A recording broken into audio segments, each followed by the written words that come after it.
Hi ಹಾಲ್ welcome back Rashmi show YouTube channel. ಎಲ್ಲರೂ ಹೇಗಿದ್ದೀರಾ? ಅಯ್ಯಪ್ಪ ಎಲ್ಲರೂ ಚೆನ್ನಾಗಿದ್ದೀರಾ ಅನ್ಕೋತಾ ನಾನು ಇವತ್ತಿನ ರೆಸಿಪಿನ ಹೆಸರು ಕಾಳು ದೋಸೆ ಮಾಡೋದು ಹೇಗೆ ಅಂತ ತೋರಿಸ್ಕೊಡ್ತಾ ಇದ್ದೀನಿ.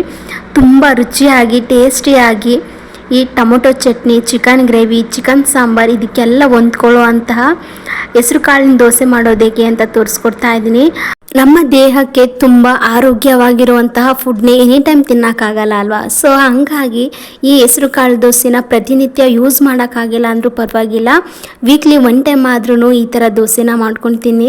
ನಾನು ಈ ಹೆಸರು ಕಾಳು ದೋಸೆ ಮಾಡೋದು ಹೇಗೆ ಅಂತ ತೋರಿಸ್ಕೊಡ್ತಾ ಇದ್ದೀನಿ. ಫಸ್ಟು ಒಂದು ಪಾತ್ರೆಗೆ 1 ಕಪ್ ಆಗೋಷ್ಟು ಅಂದರೆ 1 ಬೌಲ್ ಆಗುವಷ್ಟು ಹೆಸರು ಕಾಳನ್ನ ತಗೊಂಡು ನೈಟ್ ಟೈಮನ್ನೇ ನೆನೆಸಿಟ್ಕೋತಾ ಇದ್ದೀನಿ. ಅಂದರೆ ಒಂದು ಸಲ ತೊಳೆದಿಟ್ಕೊಂಡು ಮತ್ತು ಅದೇ ಕಪ್ಪಲ್ಲಿ 1/4 ಕಪ್ ಆಗುವಷ್ಟು ಅಕ್ಕಿನ ತೊಗೊಂಡಿದ್ದೀನಿ. ನಿಮ್ಮ ರೇಷನ್ ಅಕ್ಕಿ ಏನಾದರೂ ತೊಗೊಳ್ಬೋದು, ಮನೇಲಿ ಯಾವ್ದು ಯೂಸ್ ಮಾಡ್ತೀರಾ ಆ ಅಕ್ಕಿನ ತೊಗೊಂಡು 1/4 ಕಪ್ ಆಗೋಷ್ಟು ತಗೊಳ್ಳಿ. ನಾವು 1 ಕಪ್ ಆಗಿರೋ ಹೆಸ್ರು ಕಾಳನ್ನ ತೊಗೊಂಡಿದ್ದೀವಲ್ವ, ಅದೇ ಕಪ್ಪಲ್ಲಿ 1/4 ಕಪ್ ಆಗೋಷ್ಟು ಸಣ್ಣಕ್ಕಿ ಅಥವಾ ರೇಷನ್ ಅಕ್ಕಿನ ತೊಗೊಂಡು 2 ಸಲ ನೀಟಾಗಿ ವಾಶ್ ಮಾಡಿಕೊಂಡು ಅದೇ ಪಾತ್ರೆಗೆ ನೀರನ್ನ ಹಾಕಿ ನೆನೆಸಿಟ್ಕೊಳ್ಳೋಣ. ನಾನು ಬೆಳಗಿನ ತಿಂಡಿ ಮಾಡೋಕ್ಕೋಸ್ಕರ ನೈಟೇ ನೆನೆಸಿಟ್ಕೊಂಡಿದ್ದೆ. ಸೊ ನೀವು ಯಾವ ಟೈಮ್ಗೆ ಬೇಕು ಅನಿಸುತ್ತೆ ಆ ಟೈಮ್ಗೆ ಮುಂಚೆ ಒಂದು 12 ಅವರ್ ಆದ್ರೂ 12 ಗಂಟೆಗಳ ಕಾಲ ನೆನೆಸಿಟ್ಕೊಳ್ಬೇಕಾಗತ್ತೆ ಹೆಸರು ಕಾಳನ್ನ. ಯಾಕಂದರೆ ಚೆನ್ನಾಗಿ ನೆಂದಿರಬೇಕು, ಅದು ರುಬ್ಬೋದಕ್ಕೆ ಸ್ಮೂತ್ ಆಗಿರಬೇಕು.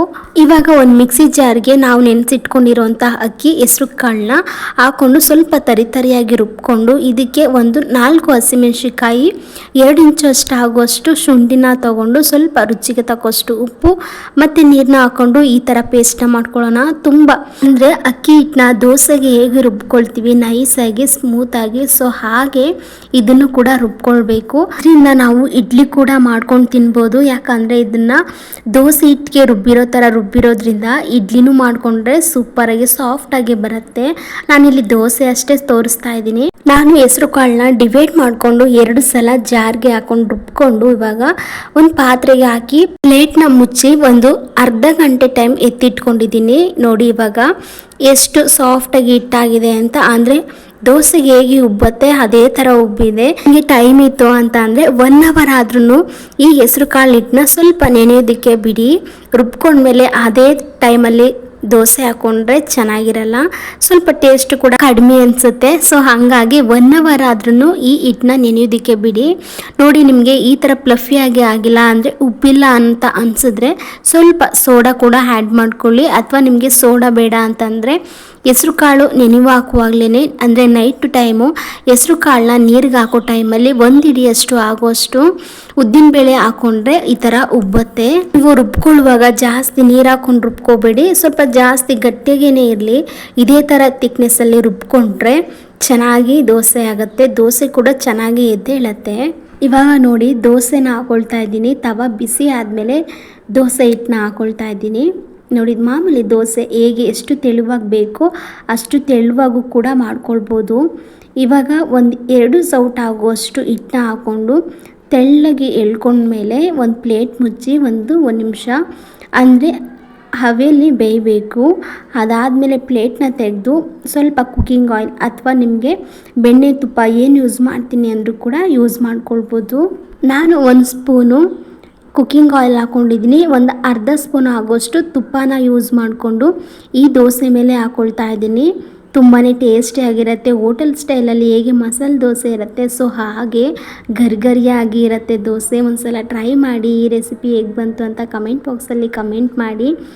ಹಾಗೆ ನಮ್ಮ ಚಾನಲ್ನ ಸಬ್ಸ್ಕ್ರೈಬ್ ಮಾಡಿಕೊಂಡು ಆಲ್ ನೋಟಿಫಿಕೇಷನ್ನ ಆನ್ ಮಾಡ್ಕೊಳ್ಳಿ. ನಾನು ಹಾಕುವಂಥ ಪ್ರತಿ ರೆಸಿಪಿ ಕೂಡ ನಿಮಗೆ ನೋಟಿಫಿಕೇಷನ್ ಬರುತ್ತೆ. ನೋಡ್ತಾ ಇರ್ಬೋದು ದೋಸೆ ಎಲ್ಲೂ ಕಚ್ಕೊಳ್ದೆ ಅಂದರೆ ಎಲ್ಲೂ ತವಾಗೆ ತಳ ಹಿಡಿದೆ ಎಷ್ಟು ಚೆನ್ನಾಗಿ ದೋಸೆ ಎದ್ದೇಳ್ತಿದೆ ಅಂತ. ಈ ದೋಸೆನ ಡಬಲ್ ಸೈಡು ಕೂಡ ರೋಸ್ಟ್ ಮಾಡ್ಕೊಳ್ಬೇಕು, ಅಂದರೆ ಬೇಯಿಸ್ಕೊಳ್ಬೇಕು. ನಾವು ಆಲ್ರೆಡಿ ಇದಕ್ಕೆ ಹೆಸರು ಕಾಳು ಹಾಕಿರೋದ್ರಿಂದ ಅದು ಹಸಿ ವಾಸನೆ ಹೋಗಿರೋಲ್ಲ. ಸೊ ಹಾಗೆ ಡಬಲ್ ಸೈಡ್ ಬೇಯಿಸ್ಕೊಳ್ಳೋದ್ರಿಂದ ತುಂಬ ರುಚಿಯಾಗಿರುತ್ತೆ. ನಿಮಗೆ ಇದಕ್ಕೆ ಜೀರಿಗೆ ಕೂಡ ರುಬ್ಬಿರೋ ಹಿಟ್ಟಿಗೆ ಹಾಕ್ಕೊಂಡು ಈ ಥರ ಹಾಕ್ಕೊಂಡ್ರೆ ಇನ್ನೂ ತುಂಬ ಟೇಸ್ಟಾಗಿರುತ್ತೆ ದೋಸೆ. ನೋಡ್ತಾ ಇರ್ಬೋದು ಎಷ್ಟು ಚೆನ್ನಾಗಿ ಆಗಿದೆ ಅಂತ, ರೋಸ್ಟ್ ಥರನೇ ಆಗಿದೆ. ಇದನ್ನ ಇವಾಗ ಒಂದು ಸರ್ವಿಂಗ್ ಪ್ಲೇಟ್ಗೆ ಸರ್ವ್ ಮಾಡ್ಕೊತಾ ಇದ್ದೀನಿ. ಇದಂತೂ ಶೇಂಗಾ ಚಟ್ನಿಗೆ, ಚಿಕನ್ ಗ್ರೇವಿ, ಚಿಕನ್ ಚಾಪ್ಸ್ಗೆ, ಚಿಕನ್ ಗ್ರೇವಿಗೆ ತುಂಬಾ ಹೊಂದ್ಕೊಳ್ಳುತ್ತೆ, ತುಂಬ ಟೇಸ್ಟಿಯಾಗಿರುತ್ತೆ. ನಾನು ಇದನ್ನು ಚಿಕನ್ ಸಾಂಬಾರ್ಗೆ ಹಾಕೊಂಡಿದ್ದೀನಿ ದೋಸೆನ. ನೋಡ್ತಾ ಇರ್ಬೋದು ಎಷ್ಟು ಚೆನ್ನಾಗಿ ಬಂದಿದೆ ಅಂತ ದೋಸೆ. ಸೇಮ್ ಮಸಾಲೆ ದೋಸೆ ಗರಿಗರಿಯಾಗಿ ಹೇಗೆ ಬರುತ್ತೆ ಸೊ ಅದೇ ಥರ ಈ ದೋಸೆನೂ ಕೂಡ ಇರುತ್ತೆ. Thanks for watching. ಇಷ್ಟೊತ್ತು ನನ್ನ ವಿಡಿಯೋ ನೋಡಿದ್ದಕ್ಕೆ. ಸಿಗೋಣ ಮುಂದಿನ ವಿಡಿಯೋದಲ್ಲಿ.